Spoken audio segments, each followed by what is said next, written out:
com mais de 25 anos dedicados à evangelização, é casado, pai de família e membro da comunidade Servir. Por meio da música e da pregação, dedica-se ao anúncio do Evangelho, conduzindo milhares de pessoas a uma autêntica experiência de adoração e a docilidade à ação do Espírito Santo. Ao longo dos 10 anos do Congresso dos Homens Adoradores, sua missão passou a integrar a história desta obra, conduzindo centenas de homens a corresponderem com generosidade ao chamado de Deus em suas vidas. Ao longo desta caminhada, sua missão também ajudou a escrever a história do Congresso dos Homens Adoradores. E com vocês, Ilmar Quintanilha. Seja bem-vindo, irmão, mais uma vez. Homem do fogo.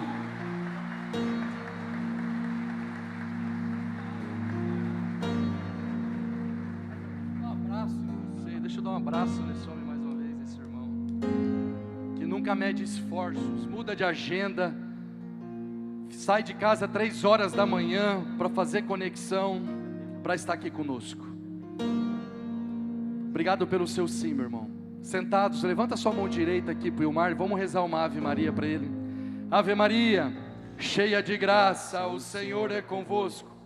Bendita sois vós entre as mulheres, e bendito é o fruto do vosso ventre, Jesus. Santa Maria, Mãe de Deus, rogai por nós, pecadores, agora e na hora de nossa morte. Amém. Bom dia, queridos. Fala direito comigo, vai. Bom dia. Bom dia. Cutuca o irmão e fala assim, fala direito com o cara, mano. Passa vergonha não, já de manhã. Vou tentar de novo, vou te dar uma moral. Bom dia. Bom dia. Agora sim. Quero primeiramente aqui expressar a minha alegria em poder estar em mais um congresso dos homens adoradores aqui.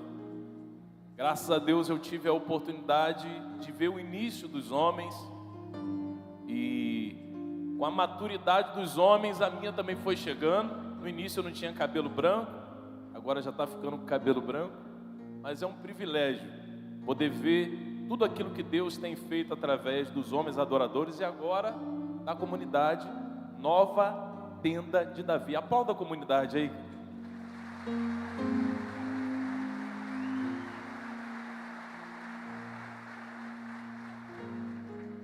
Quero também nessa manhã aqui estar saudando meus irmãos, o irmão Trovão. Vamos aplaudir o irmão Trovão, gente? Ele vai trovejar em inglês. Quero saudar o meu fundador, o Dinho. Pode aplaudir também. Ele é o fundador da minha comunidade.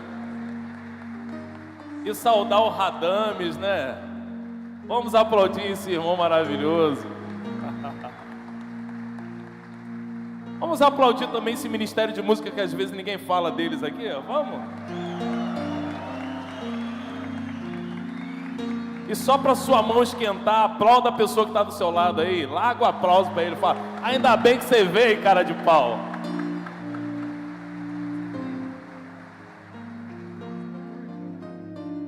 Queridos, o meu tema nesta manhã é a adoração da tenda ao templo. Repete comigo, a adoração da tenda ao templo. Mas antes eu queria pedir que você fechasse um pouco seus olhos, que eu quero ministrar uma canção sobre a sua vida nesta manhã. Se você puder e quiser, põe a mão sobre o seu coração também. Deixa eu ministrar sobre a sua vida. A primeira canção que eu mostrei para os homens adoradores há mais ou menos uns 9 anos atrás foi essa. A primeira canção que eu ministrei aqui foi essa. E agora, 10 anos depois, a gente pode ministrá-la mais uma vez. Fecha teus olhos. Fecha teus olhos em nome de Jesus. Sinta o amor de Deus nesta manhã sobre a sua vida. As noites são claras pela luz do teu olhar, pedras, espinhos, irei atravessar confiante. Vou ao teu íntimo, teu olhar sedutor silenciou minha dor. Tua voz, um fogo ardente a me aquecer, levantou-me. Por misericórdia, como explicar esse amor? Que amor é esse, Senhor? Capaz de amar alguém como eu. Quero convidar você para cantar, meu irmão. Como explicar? Como explicar que amor é esse, Senhor? Que amor é esse, Senhor? Capaz de amar alguém como eu, vai. Capaz de amar alguém como eu. Mais uma vez, irmão. Como explicar esse amor? Vai lá. Como explicar que amor é esse, Senhor? Capaz de amar alguém como eu, vai. Capaz de amar alguém como eu. Agora canta forte. Como explicar esse amor? Como explicar esse amor? Que amor é esse, Senhor? Capaz de amar alguém. Capaz de amar alguém como... Pega seus braços agora, o homem canta. Como explicar? Como explicar esse amor? Capaz de amar alguém como eu. Capaz de amar alguém como eu. Pega seus braços. Eu sou teu e tu és meu, amor e amado até o céu. Eu sou teu e tu és meu, amor e amado até o céu. Amor e amado até o... Com os braços erguidos. Como explicar esse amor? Que amor é esse, Senhor? Como explicar esse amor? Capaz de amar alguém como eu, vai. Capaz de amar alguém como eu. Como explicar? Como explicar esse amor? Que amor é esse, Senhor? Capaz de amar alguém como eu.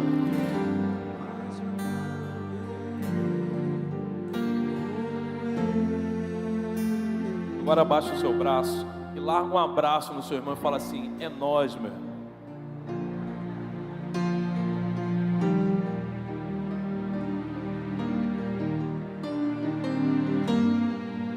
E vamos aplaudir o Senhor Jesus porque Ele merece.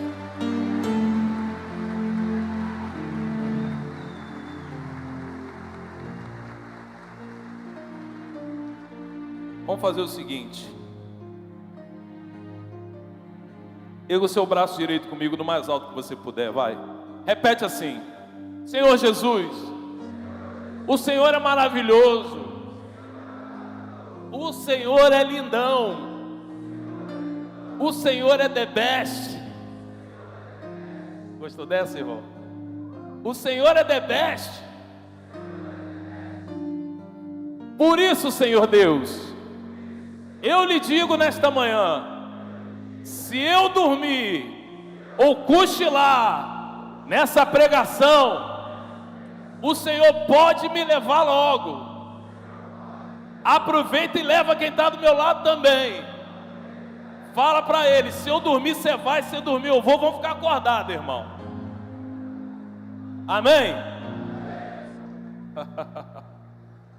Queridos,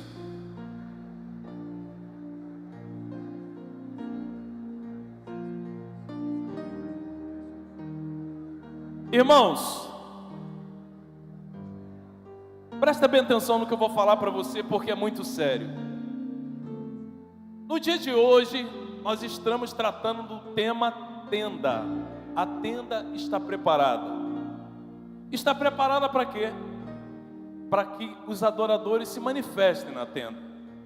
Mas presta atenção numa coisa que eu separei aqui para falar de início. Estar na tenda e no templo nem sempre é sinal de santidade. Amém? Por quê, queridos? Antigamente, nos primórdios, eu vou te revelar agora uma estratégia do diabo. Amém? Aí você fala amém por aí? É, amém, você vai entender. Antigamente, a estratégia do diabo era: eu vou deixar você em casa, aí a pessoa te convida para ir para a igreja, e você fala assim: não vou porque tem um jogo para assistir, não vou porque tem um futebol para jogar. Essa estratégia ainda está de pé na vida de alguns homens, e acredito que eles estejam até aqui. Vieram tipo assim, estão até agora falando: rapaz, o que eu vim fazer aqui? Mas a estratégia do demônio nos tempos modernos é o seguinte: não é mais te deixar em casa. Ele até permite que você venha para a igreja, porém, dentro da igreja, você vive dentro de uma bolha de insensibilidade, onde nada do que se prega você toma posse, nada do que se canta você se apropria. E sabe o que acontece com a gente, irmãos? A gente vai vivendo de sensações. Como assim, Omar? Porque é muito prazeroso sairmos da nossa casa num dia de domingo como hoje, estarmos juntos de vários irmãos aqui, cantarmos, nos alegrarmos, nos arrepiarmos.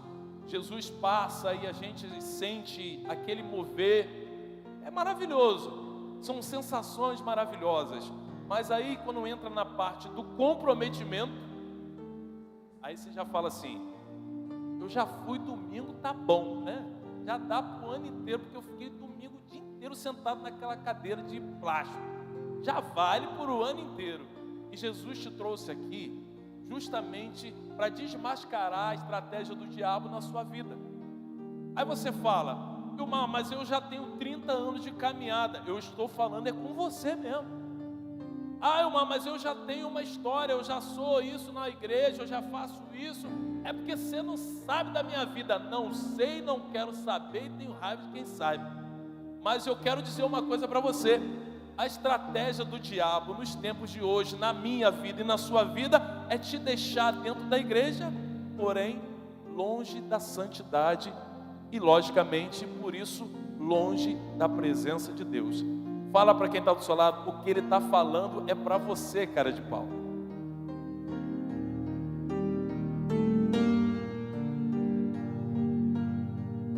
Você que está com a sua Bíblia aí, ó, abra sua Bíblia comigo sem perder tempo. Eu não posso esperar muito tempo. 2 Crônicas. Aí eu lasquei sua vida, né? É mais fácil Gênesis. 2 Crônicas, capítulo 5, versículo 13. Segundo livro das Crônicas, capítulo 5, versículo 13. Você fala: eu nem sabia que tinha isso na Bíblia. Tudo certo. 2 Crônicas, capítulo 5, versículo 13. Quem tiver a Bíblia, Ave Maria, página... Agora eu vou dar o pulo do gato. A página 460. Faz o sinal de agradecimento para mim aí. Não finge na maturidade. É isso aí. Glória a Deus. Carioca é gente boa. A palavra de Deus diz assim: no momento em que os tocadores de trombeta e os cantores se uniram para celebrar numa mesma sinfonia o louvor do Senhor, no momento em que faziam ressoar o som das trombetas, dos símbolos e de outros instrumentos de música com este hino: louvor ao Senhor, porque Ele é bom, porque eterna é sua misericórdia. porque sua misericórdia é eterna, perdão. Neste momento, o templo do Senhor encheu-se de uma nuvem tão espessa que os sacerdotes não puderam permanecer ali para exercer a sua função. A glória do Senhor enchia a casa de Deus. Repete esse final comigo. A glória do Senhor enchia a casa de Deus. Vamos de novo, para você se convencer. A glória do Senhor se enchia da glória de Deus. Queridos, aqui se trata de algo muito interessante para nós partilharmos no dia de hoje. Nós estamos aqui nesse texto falando da inauguração do Templo de Salomão. Um momento grandioso, um momento esperado para aquele povo na época, porque nós sabemos bem que o coração daquele rei, ele assumiu um comprometimento com o seu pai. Era sonho do seu pai. O seu pai queria dar uma casa para Deus, porque quando Davi olhava para o Senhor, na tenda de Davi, ele dizia: eu preciso dar uma casa para Deus. Então, o profeta disse para ele: ó, não vai ser pelas suas mãos não, porque você tem sangue de inocente nas mãos. Então foi para Salomão que caiu esta, entre aspas, obrigação de construir uma casa para Deus. É interessante você saber que por mais que nós estejamos no dia de hoje falando de tenda, uma tenda, como nós estamos construindo aqui, sem adoradores, ela não tem sentido, ela não tem significado. É por isso que a tenda está preparada com você dentro, porque se você não viesse, a tenda não estaria preparada, estaria incompleta, porque para a tenda ter funcionabilidade, ela precisa de adoração, ela precisa de adoradores. Para Deus vir, precisa ter adoradores adorando. É por isso que nós cremos que no dia de hoje, nesse 10º Congresso dos Homens Adoradores, os olhos de Deus estão voltados para cá, amém? Os ouvidos de Deus estão voltados para cá. Simplesmente porque a tenda está preparada? Não. Porque dentro da tenda tem adoradores dispostos a adorar a presença dele. Amém ou não? Pensando por essa lógica, Salomão estava construindo o templo. O templo mais pomposo, cheio de ouro, cheio de beleza. Mas faltava o principal: adoração, adoradores. É interessante você saber que chegaram os conselheiros de Salomão e disseram para ele: rei, o templo está belíssimo, a casa está belíssima, mas falta adoração, falta os levitas, falta a música, falta o som que atrai a glória, o som que atrai a presença. E Salomão diz: chame então os levitas que estão em atividade para cumprir essa função. É por isso que eles existem.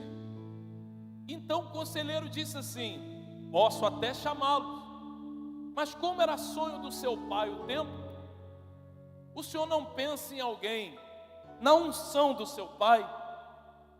E ele disse: mas entre os levitas não há ninguém? Então aquele conselheiro diz: existe um, porém, entretanto, todavia, ele se aposentou. Deixa eu te explicar.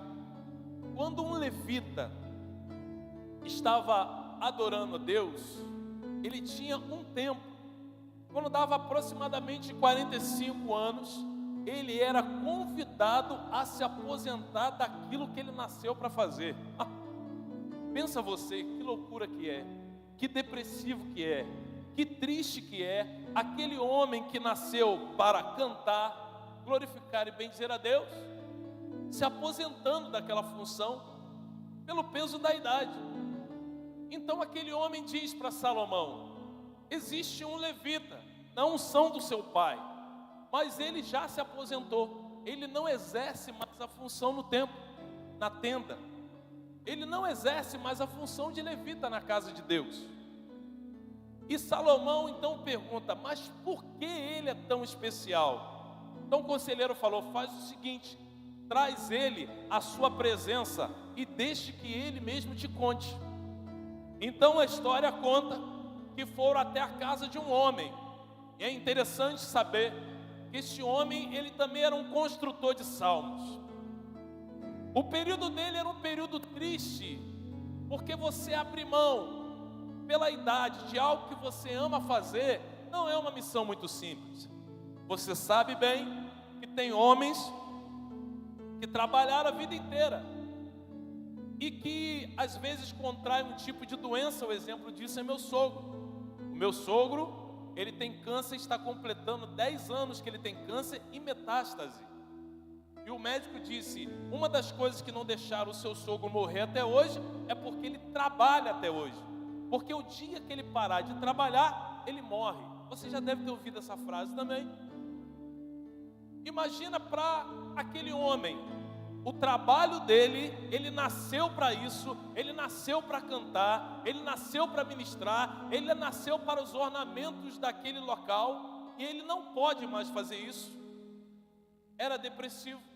Então aquele homem construiu um dos salmos mais famosos da Sagrada Escritura, que é o Salmo 72. O nome deste grande homem é Asaf. Repete comigo, Asaf. O nome Asaf significa aquele que Deus se apoderou. Repete, vai. Aquele que Deus se apoderou. Coloca a mão no ombro do seu irmão do lado e diga assim, aquele que Deus se apoderou. Fala para ele, receba aí, irmão. O nome Asaf significa justamente isso. Então Salomão pega, manda uma comitiva à casa de Asaf. Asaf amargurando uma grande depressão. Se fosse nos tempos atuais, iriam classificar Asaf com um temperamento melancólico. Asaf tinha escrito já alguns salmos. Eu não sei se você sabe, mas das Sagradas Escrituras não é só Davi que escreve salmos. Pelo menos 12 salmos são atribuídos a este homem, Asaf. Ele tem uma importância fundamental. Foram até a casa dele, pegaram Asaf e levaram à presença de Salomão. E quando Asaf está na presença de Salomão, Salomão faz a pergunta, por que indicaram o Senhor para voltar a ministrar no templo, já que já passou o seu tempo? Que unção o Senhor tem? Que diferença o Senhor tem para com os outros? Então, Asaf começa a contar a história dele. Pergunta para o irmão que está do lado aí, você está vivo, morreu, o anjo te levou, ou eu posso contar a história para você? Vai aguentar aí? Deixa eu só te dar a planta. O anjo está passando pela cadeira. Fala para quem está do seu lado, o anjo está passando, irmão. E vai largar você no vácuo. Fala. E sabe o que acontece se você for embora hoje? Fala para ele. O Ricardão vai dormir na sua cama, irmão. Fala para ele, não vacila não, irmão.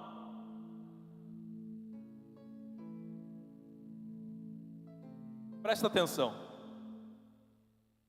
Aconteceu que era o período de um sacerdote muito famoso nas Sagradas Escrituras chamado Eli. Repita, Eli. Esse sacerdote, também juiz, ele enfrentava um período de crise em Israel. E um certo dia, o atalaia sobe as muralhas e avista ao longe uma multidão de filisteus vindo para o vale para encontrar o povo de Israel, para confrontar o povo de Israel. Era costume naquele período. E quando o atalaia ele avista, ele percebe que tem cerca de mais ou menos aproximadamente 10 mil homens de guerra. O atalaia desce, anuncia para eles, sobe novamente e toca a trombeta da vitória antes da guerra acontecer. Porque qual foi a leitura que eles fizeram? 10 mil homens, 10 mil filisteus. vamos mandar só 30 mil para a gente triturar eles. E já tocar a trombeta da vitória antes da vitória. Ok? 30 mil homens foram para o campo de batalha. Só que a palavra, a história diz que uma lança de um filisteu atravessava 2 homens. E assim eles foram triturando aquele povo que saiu pisando na prepotência e na arrogância. Chegou um certo tempo que eles deram uma pausa no combate. Tinha 2 homens, 2 filhos, chamados de Ofni e Finéias. Esses 2 homens, eles estavam dentro do templo. Eles eram filhos do sacerdote. Eles eram para dar bom exemplo. Mas eles começaram a se prostituir dentro do templo. Eles começaram a corromper o templo. As pessoas iam levar oferta para o templo. E o que acontecia? Eles tomavam posse da oferta e não entregavam para Deus. Eles eram tão cruéis que as mulheres que iam ofertar, eles abusavam das mulheres. Eles começaram a profanar a casa de Deus. Começaram a zombar do Senhor dos Exércitos. Começaram a agir como se Deus não existisse. Começaram a viver como se Deus fosse um ser insignificante. Ou seja, eu já estou dentro do tempo, eu não preciso viver de acordo com o tempo. Muitos de nós somos assim também, queridos. Sabe por quê? Porque no início da caminhada, quando nós encontramos Jesus, a primeira atitude que nós temos é renunciamos. São homens que deixam cigarro, homens que deixam a prostituição, homens que deixam a mentira, famílias que voltam a pegar um novo rumo porque o homem mudou. O início é assim. Porém, entretanto e todavia, com o passar do tempo vai acontecendo que parece que aquilo que eu podia abrir mão, eu já percebo que eu consigo viver uma vida dupla estando dentro da igreja. Lembra que eu te falei que a estratégia do diabo hoje não é te tirar da igreja, é fazer com que você esteja na igreja vivendo como se estivesse vivendo no mundo. E assim aconteceu com Ofni e Finéias. Estavam dentro da igreja. A imagem deles era a imagem de alguém respeitado, porque o seu pai era uma pessoa respeitada na época. Mas o seu pai, vendo que os seus filhos estavam cometendo atrocidades dentro do templo, resolveu se calar, resolveu se omitir, até porque são filhos. A gente diria que ele resolveu passar pano para os filhos. Só que Deus não dorme, querido. Diga, Deus não dorme. Os olhos do Senhor estão voltados para nós. Diga. E deixa eu fazer uma revelação para você que está sentado aqui. Sabe por que você veio para esse congresso dos homens adoradores? Porque os olhos do Senhor estão voltados para você, meu. E sabe por que você está aqui? Porque o Senhor quer endireitar as suas veredas. O Senhor quer endireitar os seus passos. Aquilo que você pegou de volta para a sua vida, o Senhor está dizendo nesta manhã: eu quero isso longe de você, porque você é um homem adorador que eu estou levantando em Cascavel, de Cascavel para o mundo. Pode aplaudir o Senhor?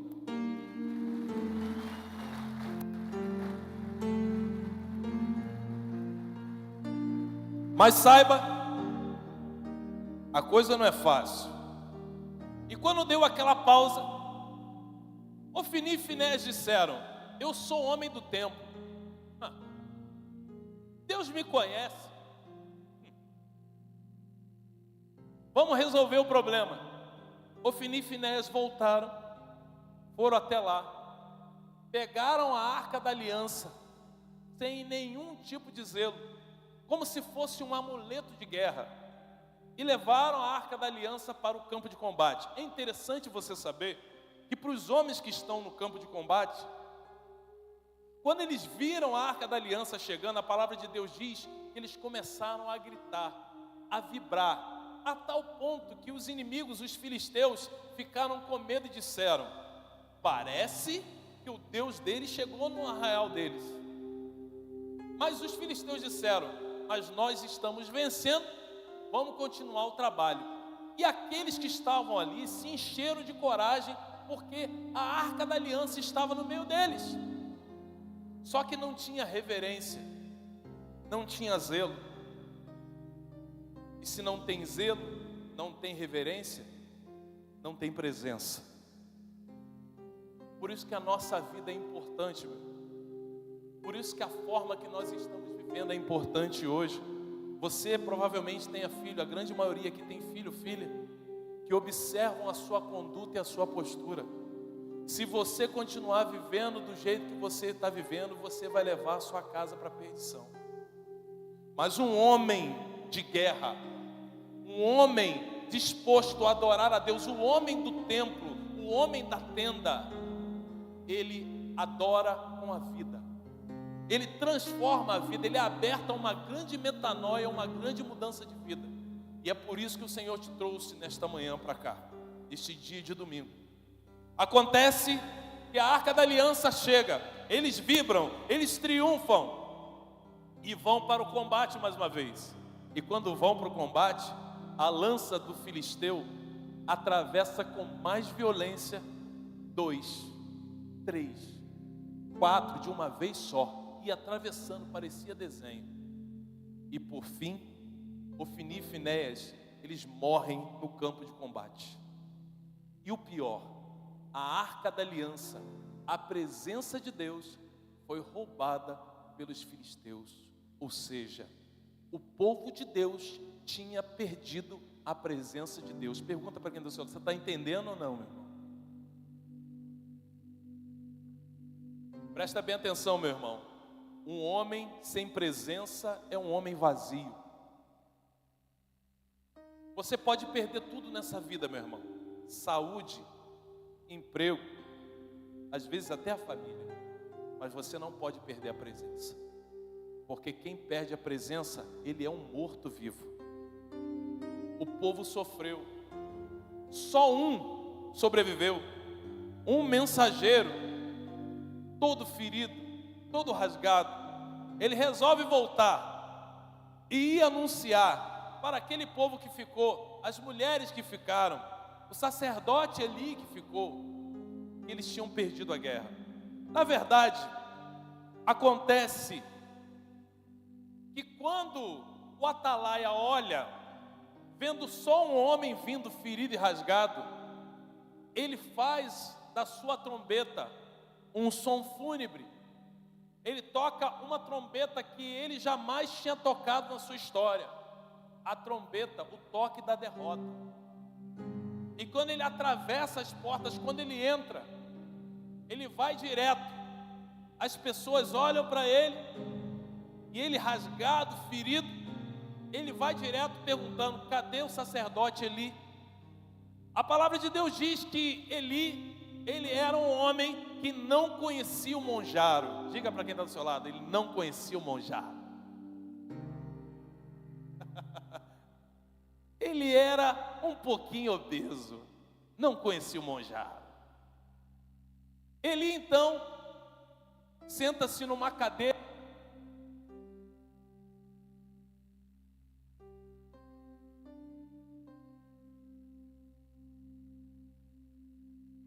Aqui. E quando ele coloca a cadeira e senta ali, o mensageiro vai direto nele. E o mensageiro diz: nós perdemos o combate. Seus filhos, Ofni e Finéias, morreram no campo de combate. A palavra de Deus diz que ele faz uma pergunta: e a Arca da Aliança? E a presença? E o mensageiro diz: a presença de Deus foi nos roubada. Neste momento, o sacerdote, como se tivesse um infarto fulminante, ele cai para trás, quebra o seu pescoço e morre. Aquele mensageiro então se aproxima da esposa de um deles que estava grávida, a esposa de Finéias. E ela pergunta: o que houve? E ele diz: o seu esposo foi morto. E ela pergunta: e a arca da aliança e a presença? A arca da aliança foi nos roubada. Ela estava grávida, ainda não era a hora dela. Mas o susto foi tão grande que ela começou naquele exato momento a sentir dores de parto. Começou a sentir dores de parto, dores de parto, dores de parto. E aquela criança veio nascer. E aquela criança, quando veio nascer, aquelas que cuidavam do parto provavelmente sugeriram para ela: coloca o nome aí, coloca o nome abençoado. E aquela mulher disse: não se tem glória, não se tem presença, não se tem graça. O nome desta criança vai ser Icabô, que significa foi-se a glória de Israel. Repete: foi-se a glória de Israel. Vai. Diga mais uma vez: foi-se a glória de Israel. E por cerca de 70 anos, aquele povo ficou sem a presença de Deus. Deixa eu dizer uma coisa para você. Assim como eu falei o nome de Asaf, assim como eu falei para você o significado, principalmente deste nome, o Senhor coloca algo no meu coração que eu quero revelar para você. Posso ou não? Não, posso ou não? Você que muitas vezes fica perguntando para Deus: Senhor, me dá uma resposta, eu preciso de uma resposta, e eu não sei nem a pergunta. Você já parou para pensar, não todos os casos, mas às vezes a resposta que você precisa está no significado do seu nome? Quem aí já viu o significado do seu nome? Levanta o braço só para eu saber. Olha aí, quase ninguém. Quando acabar essa pregação, você vai fazer uma gentileza. Você vai botar aí no seu telefone o seu nome e pergunta o significado dele. Para alguns não vai ter sentido nenhum, mas para outros vai ter. Quer ver um exemplo? Um dia eu estava numa crise e falei: Senhor, fala comigo, Senhor, fala comigo, Senhor, fala comigo. Eu lembrei do meu nome, que é um nome meio estranho. É estranho, é esquisito. Você conhece Vilmar, Otamar, Alamar e Omar, mas Vilmar, só o pai aqui. É estranho. Aí eu falei: meu nome. Coloquei lá o meu nome para ver o significado. E acredite você, o significado do meu nome foi aquilo que eu precisava ouvir naquele dia. Significa célebre na batalha. Fala para quem está do seu lado: pegou a visão, hein, irmão? Se o seu sair casa de fazenda, problema é seu. O meu é célebre na batalha. Amém? E naquele dia fez muito sentido para mim. Fez muito sentido porque célebre na batalha acabou impulsionando a minha vida, impulsionando a minha história, e acabou me fazendo correr riscos que naquele período eu não sei se eu estava muito disposto para isso. Me lembro agora, por exemplo, abrindo uma aspas aqui, que um dia eu estava numa missão junto de um irmão. Eu acho que eu contei essa história aqui tem muito tempo, então vale, porque renovou o povo, vale a pena falar. Eu estava numa missão, célebre na batalha. O irmão aí, o combatente na fé, sabe bem, eu estava disposto ao combate. E uma pessoa virou para mim e falou: ô Elmar, você pode pregar em determinado lugar? Eu falei: claro que posso, célebre na batalha, claro que vou.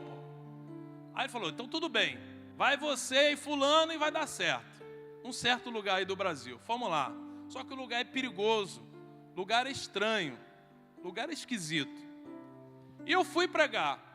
Eu comecei a observar, de acordo com aquilo que acontecia durante o encontro, que as pessoas pregavam, era um retiro de homens também.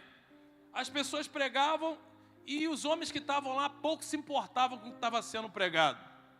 E eu estou do lado do rapaz falando com ele. Falei: irmão, o clima aqui é tenso. Aí ele falou assim para mim: estou percebendo. Aí eu levei ele como um cara para me encorajar. Virei para ele e falei: irmão, você reza aí enquanto eu estiver pregando que o negócio está pegado. Ele virou para mim e falou assim: ô Elmar, tu sabe que você está numa área de risco, né? Eu falei: e daí? Olha lá o que você vai falar. Eu falei: irmão, eu trouxe você para me encorajar, não é para me desanimar não, abestado. Aí ele foi e falou assim para mim: eu tô te dando a real, irmão, tô te encorajando. Eu falei: beleza. Primeira pregação passou, segunda pregação passou, e eu observando, falei: não está acontecendo nada, vou entrar para pregar. Entrei para pregar, só fui para falar do amor de Deus. Fala para quem está do seu lado, o amor de Deus. O básico do básico, o amor de Deus. Comecei a falar do amor de Deus, que Deus te ama. Eu estava com aquilo no coração, célebre na batalha, pô. Eu vou torar aqui. O amor de Deus, Deus te ama, Deus te quer, Deus te espera. Aí, eu tinha comentado para o abençoado que eu levei para me encher de coragem, que lá no final das cadeiras tinha um cara, e eu estava de olho nele. Eu falei para ele, irmão, aquele cara lá é o chefe da situação, porque toda vez que a gente fala que o povo aqui fala alguma coisa, a molecada aqui dá uma olhadinha para ele lá, ele dá tipo uma inclinada de cabeça, aí eles levantam o braço. Eu falei, isso aqui tá meio mandado, irmão. Aí o corajoso virou para mim e falou assim, se tu sabe que é ele, você sabe que é com ele, que você não tem que mexer, né? Eu falei, ô desgrama, rapaz, para que eu trouxe essa benção, velho? Aí eu fui, entrei para pregar. Estou falando do amor de Deus, Deus te ama, Deus te quer, Deus te espera. Rapaz, no meio da pregação, eu estava indo bem. Aí, engraçado, que lá onde eu estava pregando, tinha uma paredezinha aqui na frente. Esse abençoado que foi para me dar coragem, estava com um texto na mão aqui. O povo que estava aí igual vocês, não via ele. Mas eu conseguia ver ele de esquina. E eu falando do amor de Deus, ele fazendo assim para mim, ó. Tipo assim, sucesso total, tá arrebentando. E eu indo pregando, eu olhava para ele, ele mostrava o terço. Eu falei, vamos embora. De repente, o abençoado que estava lá atrás, ele levanta e grita assim, aê, compadre. Aí eu, aê, compadre. Aí eu olhei assim, eu não acredito em nada do que tu tá falando aí, meu irmão, porque, ó, eu sou tigrão. Na hora que ele falou, eu sou tigrão, vem na hora a legenda. Eu vou passar cerol na mão porque eu sou tigrão. Então martela, martelo, martelão. Você já dançou isso? Não finge pra mim, não. Quando ele mandou essa, velho, a perna deu um 360, eu falei, deu ruim, mano. Aí eu pensei, falei, pô, vou pegar uma coragem com o cara, mano. Dei uma olhada pra ele lá no canto, ele tava bem assim pra mim, ó. Aí eu falei, desgramado, velho, para que eu trouxe esse cara? Aí, a molecada que estava sentada começou a rir, dar gargalhada, eu falei, rapaz, e agora, como que vai? Como que age agora? Aí eu lembrei de uma oração simples e que eu te ensino. Nos momentos mais difíceis da sua vida, não precisa arrumar história, meu irmão. É só dizer, vem Espírito Santo. Amém? Repete então. Quando eu falei, o Espírito Santo me encheu da coragem, o célebre voltou da batalha. Aí eu olhei para ele lá, falei assim, lembrei também de um amigo que eu conheci lá do Rio de Janeiro, que teve uma situação paralela a essa, que ele falou essas palavras, eu lembrei das palavras dele na hora, falei, vou usar ela agora. Falei, ô irmão, sabe para que serve tigrão para mim? Ele falou assim, fala aí, maluco.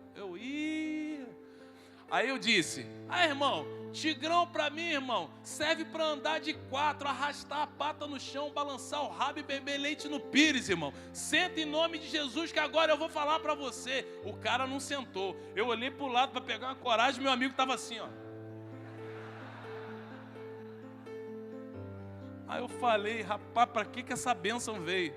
Aí eu fui, falei e fiquei assim, né? E ele olhou para mim, aí na hora veio, morri, cara, morri. Aí ele foi, deu uma meia inclinada. Na hora que ele deu a meia inclinada, eu falei, ô irmão, você não vai sentar aí não, irmão. Pega a tua cadeira e põe aqui na frente que eu quero pregar para você. Ele foi e me obedeceu, pô. Aí eu fiquei grande. Falei, agora eu vou voar. Os moleques estavam de boné, eu estava com ódio deles, mano. Eu pregando os moleques de boné. Aí eu já aproveitei, mano, e vocês? Tira essa desgraça desses boné na cabeça. Eles me obedeceram. Eu falei, agora é a glória. Aí eu olhei pro meu amigo e ele estava assim. É esse tipo de irmão que vocês têm na missão. É isso aí. Aí eu comecei a pregar, falando do amor de Deus. Olhava, botava o dedo e ele só balançava a cabeça. Acabou ali a pregação, você poderia me perguntar, ei, Ilma, e o tigrão? Aconteceu nada, irmão. Acabou a pregação, ele levantou, pegou a cadeira, botou no lugar, sentou e ficou quieto. Uma coisa é boa, nem eu nem meu amigo morremos porque eu estou aqui. Passou o tempo, um bom tempo. esse padre que me chamou, um grande amigo, ele me ligou e disse assim: oi, Omar, você tá bem? Ele só me liga pra furada, né? Quando ele me ligou: oi, Omar, você tá bem? Eu falei: ih, lá vem, velho. Aí não, ele só queria saber como que eu tava, não sei o quê, papapá, que tinha ouvido uma música em tal lugar, aquela coisa toda. Aí eu lembrei e falei: pô, padre, e o Tigrão? Ele: que Tigrão, rapaz? Falei: o Tigrão do Retiro. Ele: Tigrão. Aí ele lembrou: ah, o Wellington. Falei: o Wellington? É, pô, eu esqueci de te falar, pô. O Wellington, depois daquele encontro, é ele hoje, ele fez o catecumenato, é ele hoje que abre e fecha a capela para mim, e eu estou querendo tornar ele ministro da Eucaristia. Eu falei: pô, padre, por que você não me contou? Ele: não contei porque a glória não é sua, a glória é de Deus. E porque a glória de Deus, pode aplaudir o Senhor, meu irmão.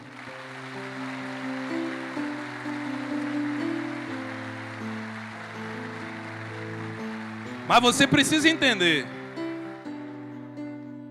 que 70 anos se passaram. Diga: 70 anos.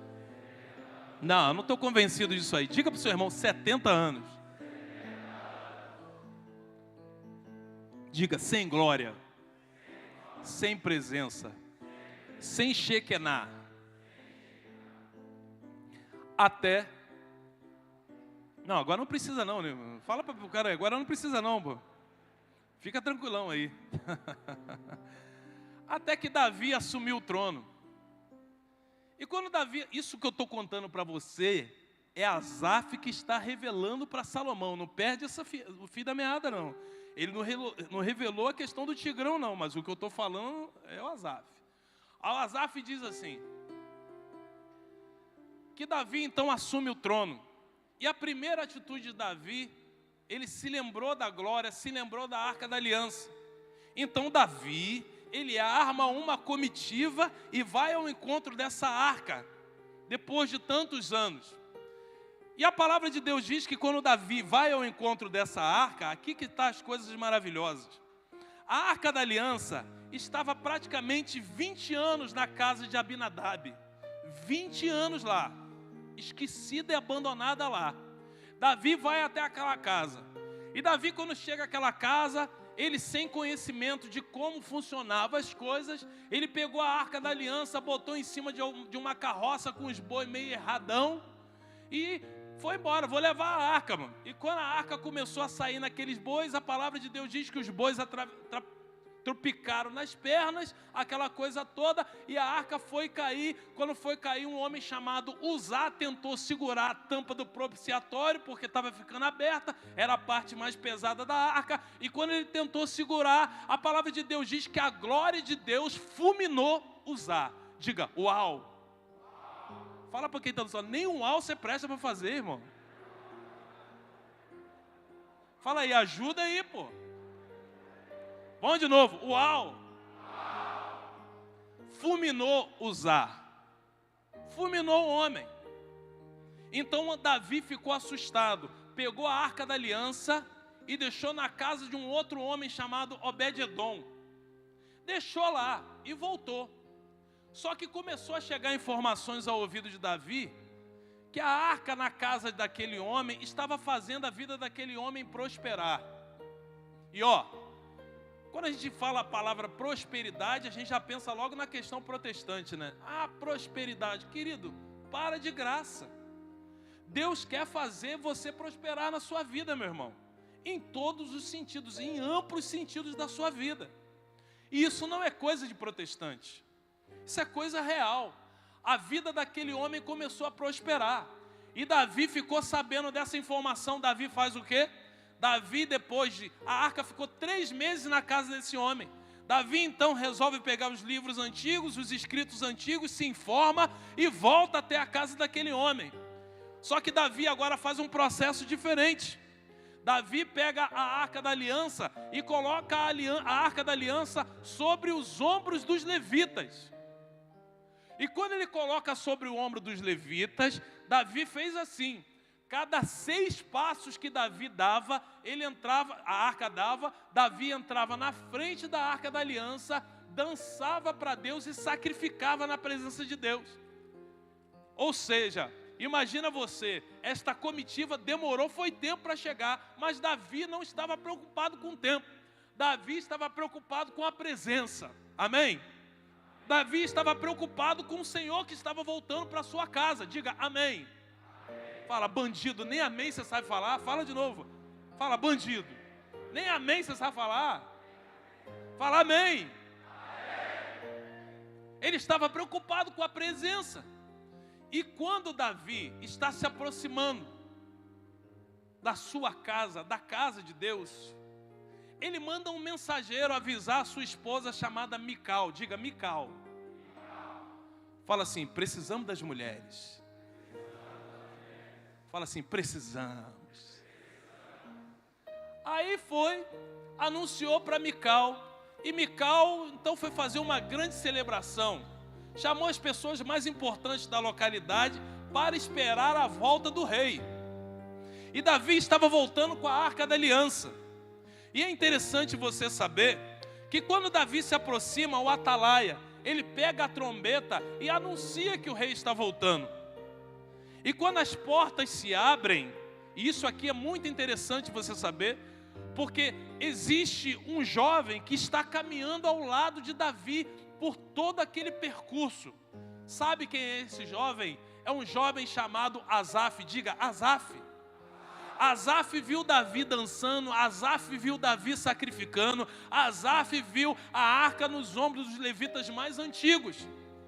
Asaf começou a se encantar pelo testemunho que o rei estava dando para ele, para o exemplo que o rei estava dando para ele. Meu irmão, o mundo está do jeito que está, porque não tem homens adoradores lá fora dando exemplo. Homens adoradores que levantam o braço e cantam uma canção espiritual, que aqui dentro mostra ser um homem de Deus porque tem uma camisa e uma cruz no peito, mas lá fora vive envolvido em coisas ilícitas, vive envolvido em adultério, em pornografia, em mentira. Como ser um homem de Deus dessa forma, meu irmão? Mas só que Asaf está olhando para uma boa referência. Sejamos boa referência na vida dos outros. Fala para quem está do seu lado, que eu sou do Rio de Janeiro. Segura essa granada sem pino aí, meu irmão. Outros lugares falam assim, chupa essa manga espiritual. No Rio a gente joga a granada, irmão. Segura, fala de novo. Segura essa granada sem pino aí, irmão. Asaf observa Davi. E Davi não sabia até então quem era aquele jovem, porque ele era mais um levita. Mas quando as portas se abrem, e a Arca da Aliança, e Davi entra, a bandeira de Dagom está arriada, e a bandeira do leão está de pé. Davi entra. O povo, quando vê o rei, começa a soltar fogos, gritar e vibrar. Se alegram com a presença de Davi. Mas quando a Arca da Aliança passa, os jovens não se manifestam, porque eles não conhecem a presença. Só os anciãos se prostram, rasgam as suas vestes e voltam a adorar aquele que há anos eles não viam, que era a presença, a Arca da Aliança, que é a presença de Deus. E Davi, quando vê a atitude dos mais jovens, a falta de veneração, Davi faz um ato que impacta as nossas vidas até o dia de hoje. E quem está contando para mim e para você é Asaf. Asaf diz para mim e para você que ele viu aqueles homens em volta de Davi, guardando ele. Ele era um jovem. E quando ele vê Davi ali no meio, ele percebe que Davi tira a coroa e entrega. Davi tira a roupa e entrega. E Davi faz um ato para chamar a atenção de todo aquele povo, dizendo: diante daquele que é maior do que eu vou me despir. Eu vou me despir. Eu vou dançar para ele, eu vou me manifestar para ele, porque se vocês não se renderam a ele, que é maior do que eu que sou o rei, eu me rendo a ele. E Davi começa a dançar, e aí Salomão começa a ficar com os olhos encantados. Sabe por quê? Porque Asaf diz: é aí que eu entro na história. Asaf diz então para ele, que naquele momento que Davi está dançando, celebrando, ele era um jovem com os olhos brilhando, tinha sonhos de servir a Deus, tinha sonhos de cantar para Deus. Asaf, ele era um gersonita, a família dele tinha por herança ornamentar a casa de Deus e cuidar dos cântaros. dos cantos. Para você ter uma noção, aquele jovem músico chamado Asaf, quando Davi tirou as vestes para dançar, foi ele que pegou o símbolo, um instrumento de percussão, e começou a tocar para que Davi pudesse dançar, com os olhos brilhando e apaixonado. Mas a história conta que em determinado momento, quando todos estavam olhando para Davi, os guardas estavam olhando para Davi, o povo estava olhando para Davi, aquele jovem teve uma atitude de risco. E na nossa vida, querido, a gente precisa arriscar. Homens precisam arriscar. Homens precisam ser diferentes. Porque se um homem se converte, a casa toda se converte. Se um homem muda, a cidade muda. Se um homem muda, tudo pode ser mudado, meu irmão. Asaf, então ele faz o quê? Ele é ousado na fé. Ele passa por debaixo correndo dos braços daqueles homens sem perceber. Aqueles homens tentam pegar Asaf e ele se aproxima de Davi. E quando ele se aproxima de Davi, Davi estende a mão para os guardas e pergunta para ele: o que você quer, meu filho? E dá a mão para ele. Asaf segura na mão de Davi. E a história conta que aquela unção que estava em Davi passa para Asaf. E a partir daquele momento, Davi nomeia Asaf o chefe dos levitas, porque ele teve uma atitude espiritual. Enquanto você não correr o risco, enquanto você não for ousado, a coisa vai ficar do jeito que está. Mas se você no dia de hoje assumir um compromisso diante de Deus, correr o risco, saiba você que a sua vida vai ser transformada. Fala para quem está do seu lado: segura essa granada sem pino aí, meu irmão. Pode aplaudir a Deus.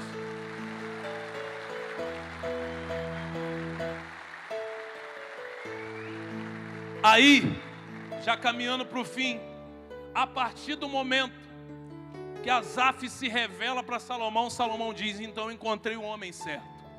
Eu sou rei, eu posso mudar as regras. Você vai ficar durante 7 anos preparando uma canção, um canto espiritual. Você vai preparar o coral, você vai preparar os instrumentistas, porque no grande dia da inauguração do templo, eu quero ouvir a canção mais bela que esta terra já ouviu até hoje para o Deus do meu pai e para o meu Deus. E Asaf então se alegra e resolve assumir um compromisso com o rei, diz: eu vou. Imagino eu, não a Bíblia fala, que Asaf durante todos esses anos, dentro da sua casa, escrevendo a partitura, ele provavelmente cantava para Deus, cantarolava para Deus, porque um compositor é assim, eu sei muito bem o que é isso. O compositor, ele escreve, olha a letra e diz: essa letra está horrível. Ele provavelmente tenha rasgado várias letras dele e tenha jogado no lixo, até o dia que ele olhou, gostou e disse: eu acertei. Agora eu começo a ensaiar. Antes de passar para os outros, eu preciso ensaiar. Acredito eu, não a Bíblia diz, que Asaf ensaiou muitas vezes dentro de casa, e provavelmente Deus, com o seu ouvido maravilhoso, inclinava o seu ouvido e dizia para os serafins e querubins: aguenta um pouquinho o santo aí. Isso eu que estou falando. Aguenta um pouquinho o santo aí que eu quero ver qual é a música que Asaf está cantando. E Asaf cantava na sua intimidade, no seu secreto. Querido, deixa eu dizer uma coisa para você. Quando acabar o congresso, que você voltar para casa, arme um secreto. Sabe por quê? Porque Deus vai te visitar no secreto, meu irmão. Deus vai visitar você na sua casa. Deus vai ouvir o seu clamor na sua casa. Deus vai cuidar das suas dores, é na sua casa. Então não ache que o dia de hoje você veio para cá só para ter uma sensação, um dia agradável com Deus. Não, Deus te trouxe aqui porque Ele quer continuar com você. Você vai levar Deus para a sua casa, e a sua casa vai ficar diferente, não porque você voltou diferente, mas porque você levou o Senhor da glória para dentro da sua casa. Pode aplaudir a Deus.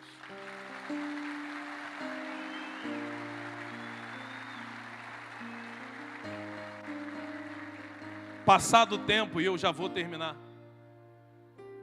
chegou o período da inauguração do templo. O templo estava erguido, belíssimo, cheio de ouro, mas faltava adoradores, faltava adoração. Diferentemente de Ofni e Finéias lá atrás, que corromperam o templo, corromperam o seu caráter, se entregaram aos prazeres da carne, Asaf não. Asaf, para mim, opinião minha, particularidade minha, é o levita que eu mais sou apaixonado da Sagrada Escritura e é aquele que eu me espelho. Asaf, ele compôs 12 salmos para Deus.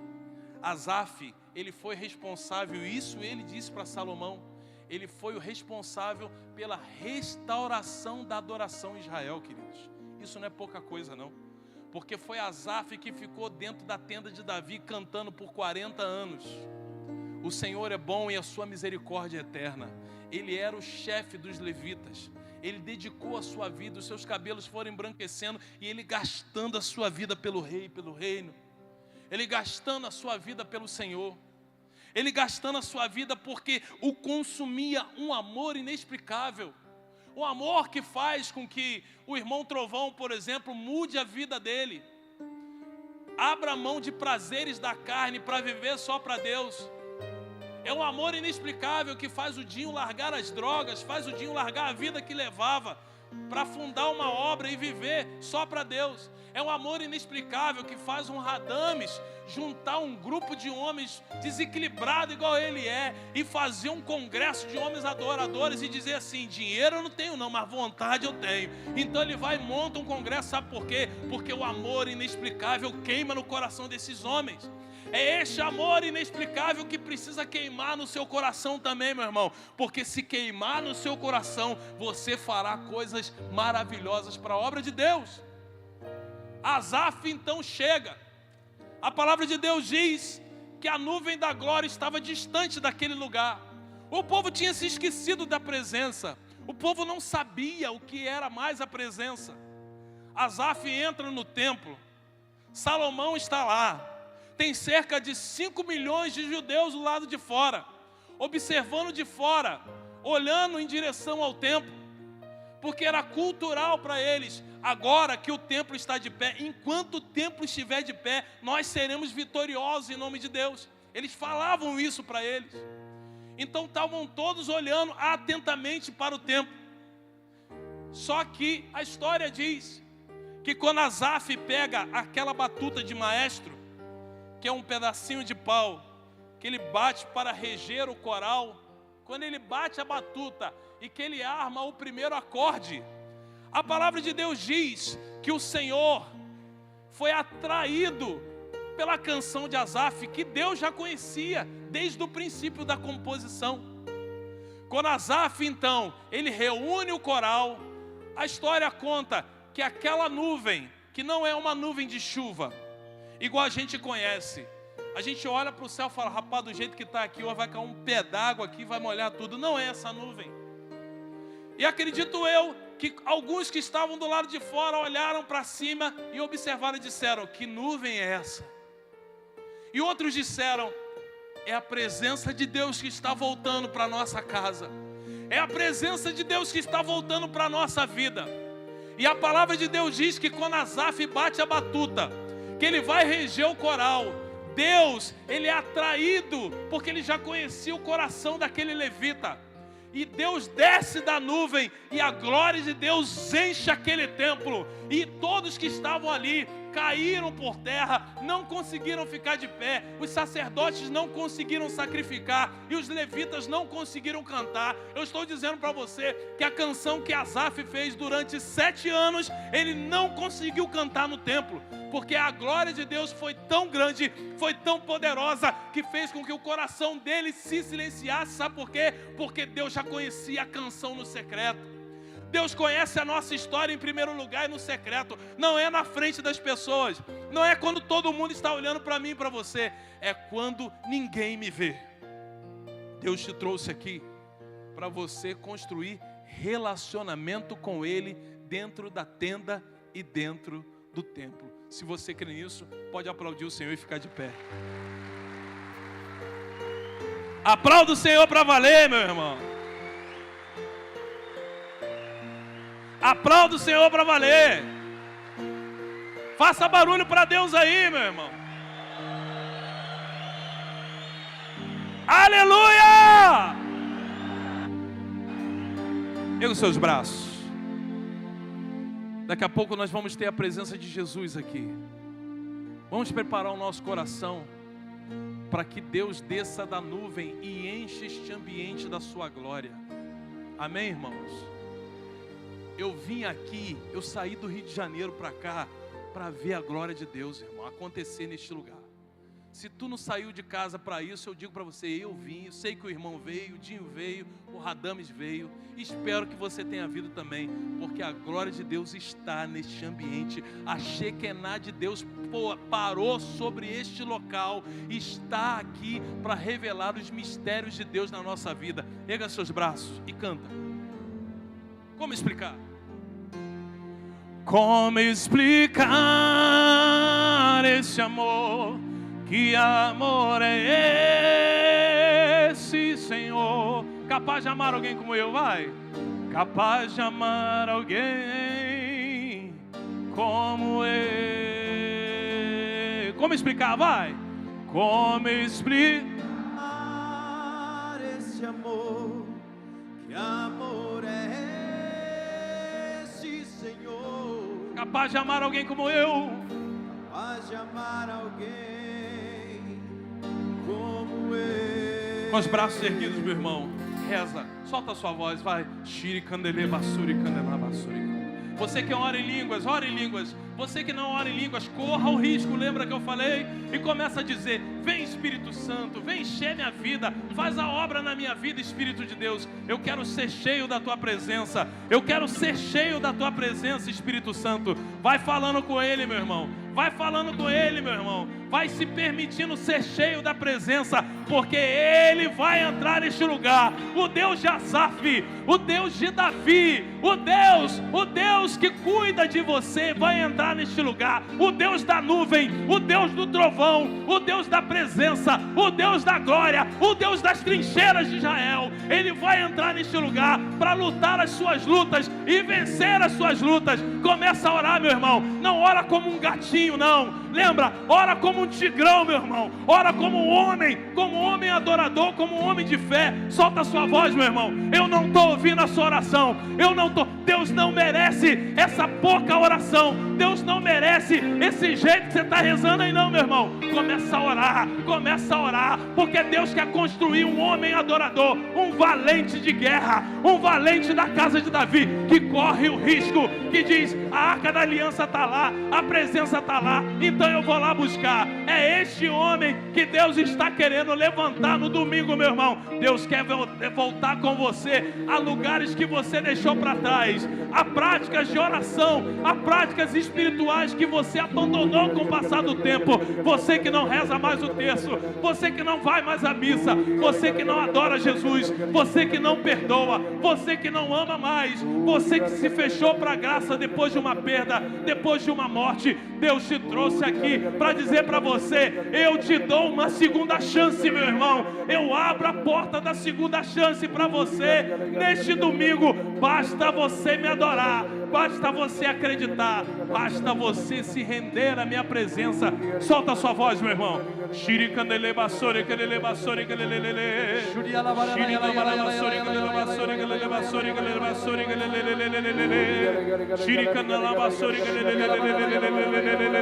Erga seus braços, sustenta, meu irmão, sustenta o teu braço no alto, não amolece não, meu irmão.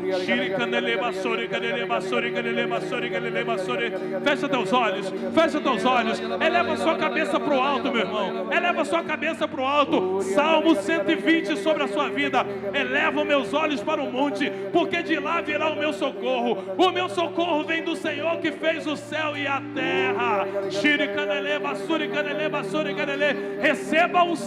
Receba a unção de Davi, receba a unção de adorador, receba a unção de Asaf no dia de hoje, e se torne um adorador daquele que é, se torne um adorador, porque nós estamos entrando, não é na antiga tenda, é na nova tenda de Davi, meu irmão. E na nova tenda de Davi nós precisamos orar e adorar como homens que creem, como homens que acreditam. Canta para o Senhor entrar neste lugar. Vai, como explicar? Como explicar esse amor? Canta, igreja, que vai. Amor é esse, Senhor? Capaz de amar alguém como eu, vai. Capaz de amar alguém. Força, vai. Vamos, estamos em campo de combate, meu irmão. Como explicar? Como explicar esse amor? Vai! Pode ser melhor, vai.